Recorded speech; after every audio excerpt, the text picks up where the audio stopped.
Hey there, this is Danny Sunshine Bauer filming in Antwerp, Belgium. And today I want to do a Q&A session. And two questions were recently submitted. Number one from Caleb Allen, so shout out to him.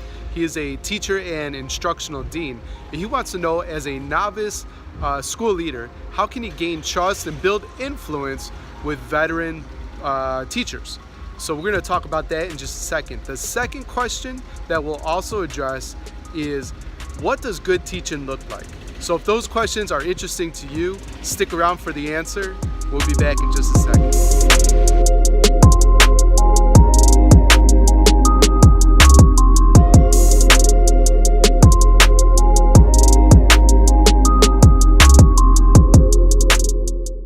All right, everybody. Well, this is Danny Sunshine Bauer and his brother from another mother, Jethro Jones of the Transformative Principle.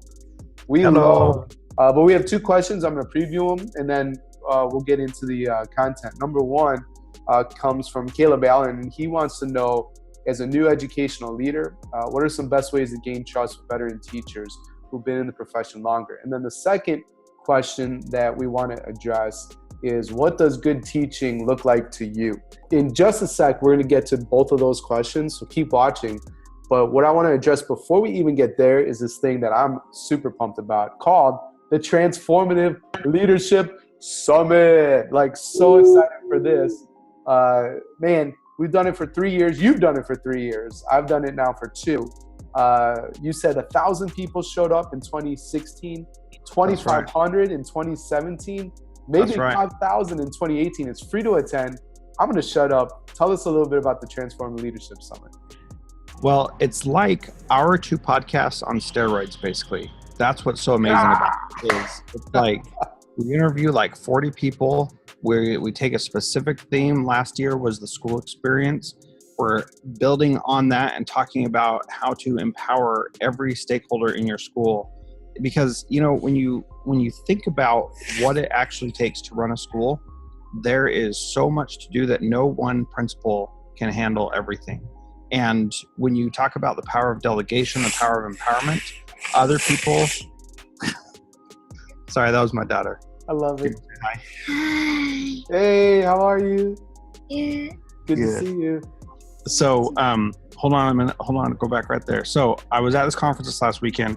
George Curro said empowerment is about helping students to figure out what they can do for themselves. And so if we can help people figure out what to do for themselves, that is where there's going to be real power. And that goes to students, to parents, teachers, admin, whatever. That's the amazing thing, is helping people figure out what to do for themselves.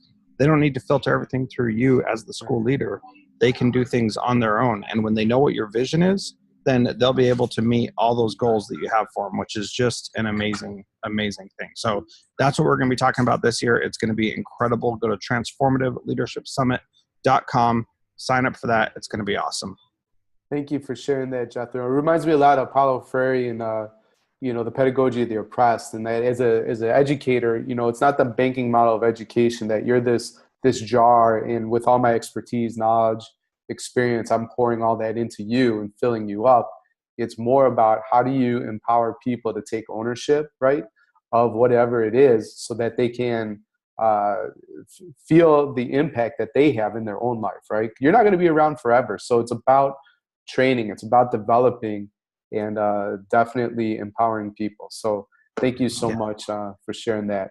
Cool. Well, why don't we jump in to the first question, which came from Caleb Allen. He's a middle school teacher and now an instructional dean. He said, as a new educational leader, what are some best ways to gain trust with veteran teachers who have been in the profession longer? And what do you think about that, my friend? Well, I answered this question a little bit last week, and hopefully my answer is the same for those who are listening again. But what I think is really important, there is making sure that you recognize, value, and respect their experience and expertise. That doesn't mean that they're right. They don't think they're right about everything, but at least recognizing that they've done similar things before and been part of this before, that is really important. So you got to recognize, respect it, and value it. And doesn't mean you have to do exactly what they say, but it does mean that you have to talk to them and make sure that you're keeping them in the loop about what your thoughts are and how you can move forward. Love that answer so much. And, the perspective I want to bring is, one, age is just a number, right? And so it doesn't So true. matter what your title is. It doesn't matter if you've been a principal for 10 years or for a year, or in Caleb's situation, as a new instructional dean, wanting to have impact, influence in the culture and community. The thing is do you drive results, right? And so you've been there for a year, 10 years, whatever. Drive results. Are you passionate? And that's why so many of these books that are being written recently, like The Kids Deserve It, or Be the One by Ryan Sheehy, and the book that I'm writing and releasing, like, it's about passion. It's about that you love kids, that you love adults, that you love education. And if you have that, it's great. A lot of times, let's be honest, like, veterans are often burnt out. They're veterans doing great work, so I don't want to ignore them at all. But if you make a generalization, and in my lived experience, teachers that were there longer, not all of them still needed to be there. They were just punching in for the awesome, salary. And teaching's a funny profession, because that's one of the places where you get paid more just because you get older, not because you're more effective or anything like that. And so I don't want to start a debate here, or maybe I do. I'm not going to tell you. That's for you to decide. But the thing is like, do you drive results? So that's number one. The other thing that I want to say is that, respect where people have been. Try to understand their story. It's all about relationships. So whether that's influencing your students and trying to understand where they come from, and then designing, great lessons that speak exactly to what they need. If you're trying to have influence with veterans, then build relationships. Ask them about, their war battles and war scars, so to speak, and find out, what are the things about their school, traditions that should not be touched, right? The things that really, really matter to them, okay? What are some things that they've seen over the 5, 10, 15, 20 years they've been at the school that they wish actually did get changed? And ask them about their experience, what they've learned over all those years. Give them an opportunity to teach, and mentor you. And the last thing I want to say, I guess part 3 is, if you want to have influence, ask a lot of questions, be curious. If you go in there, right, wanting to have influence and create change, you tell people exactly what to do, their ears, they're done listening, right?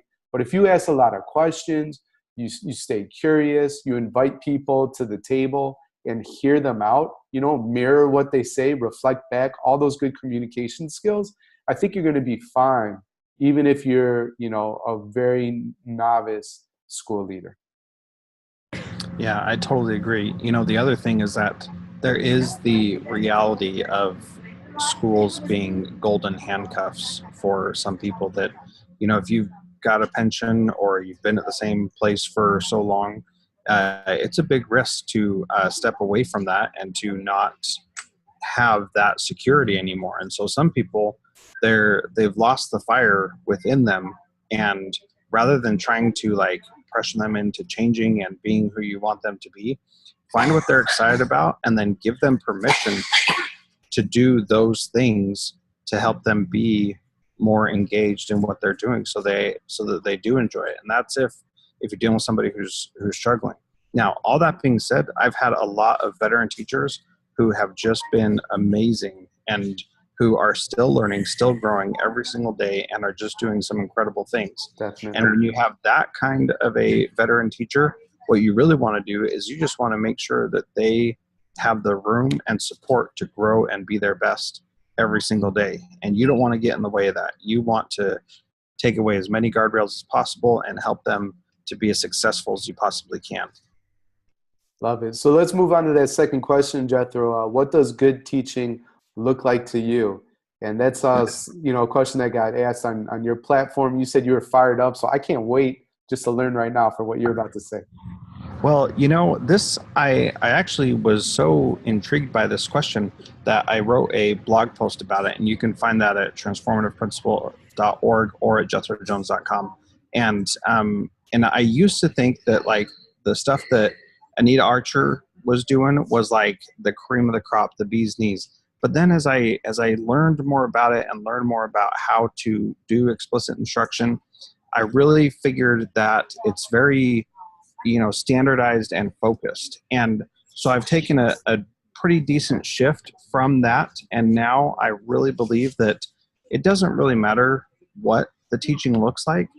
Teachers need to be teaching to their strengths. And so you need to find what a teacher's strength is, and you need to encourage her to do her best at what she's good at.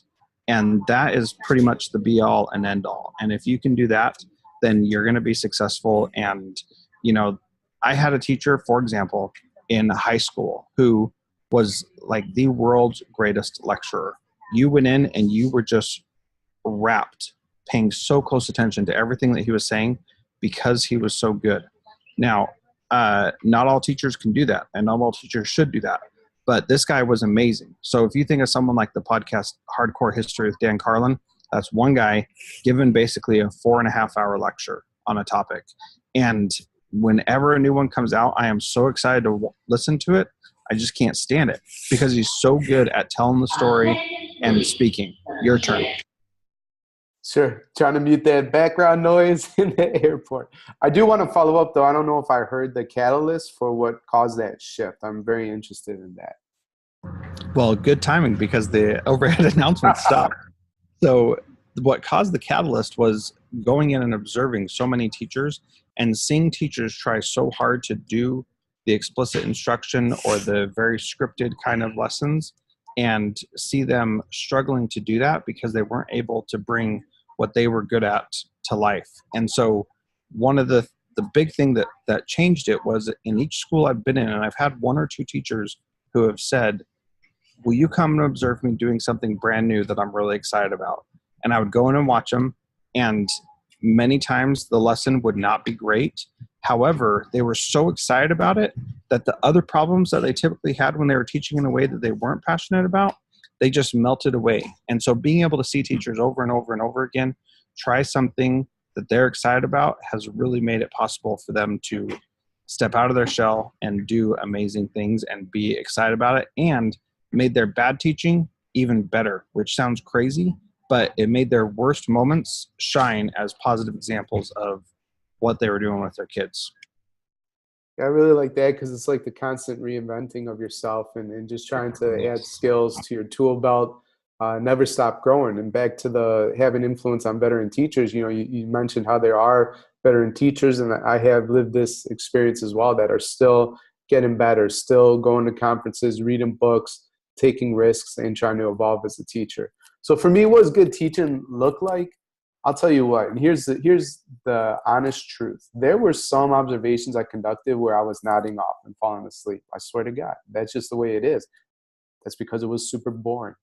And, the kids felt the same way. So if it was a very authoritarian teacher, the kids were scared stiff, but, maybe nodding asleep. And if it was somebody that had looser classroom management, but the kids were bored, then you might see some other types of behavior that you don't want to see in a classroom. But good teaching, what it looks like to me, I don't care so much about the teacher and what they're doing. I mean, I have some ideas around that, but I think the focus should definitely be on the kids, right? And so when I conducted observations, it was really just 2-column notes. What is the teacher saying and doing? And what are the students saying and doing? And so good teaching looks like to me when the kids are really engaged, they're probably laughing, they're having time to collaborate. Here's another thing. School for me, I love to learn. I'm a learner. That is one of my top 5 skills on the Strength Finders 2.0 assessment. So listen, I am a nerd. I read. I love to learn. But here's the other thing. When I went to school, though, yeah, I learned some things, and that was cool. But the number one reason I went to school was because I had friends there. It was a place where I learned how to be just a human being and how to communicate, how to start dating, all this kind of stuff, and we forget that. So, if the kids are laughing, if they're engaged, you could tell that they're having fun. They say they're having fun. If the kids are excited to show you what they're working on, right? If they're up and presenting, if they are collaborating, building, designing, higher level thinking, not worksheets,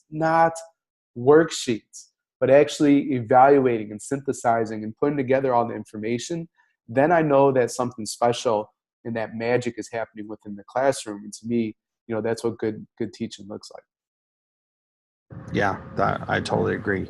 And just to end on something really important, the idea of relationships. That's what it all starts with. That's what it all ends with. That if you don't have good relationships, then it doesn't matter what your teaching looks like. You've got to have those good relationships with kids, or else it just doesn't matter. Yeah, I'm glad you ended it there. Relationships is key. So we told Caleb that in terms of the second question, relationships is where everything is at, and your success is tied up to that. So listen, I hope you all enjoyed this video. If you love the content, there's 4 ways you could help Jethro and myself out. 1, share this post, like the post, make sure you click follow or subscribe wherever you're enjoying this content, and then answer the question of the day in the comments below. What does good teaching look like to you? We'd love to hear it and respond, and please put that in the comments below. And finally, tell us one more time where to find that information on the Transformative Leadership Summit. Well, it's real easy if you can remember the name of it, transformativeleadershipsummit.com. And there you go. We'd love to see you there. It's going to be amazing.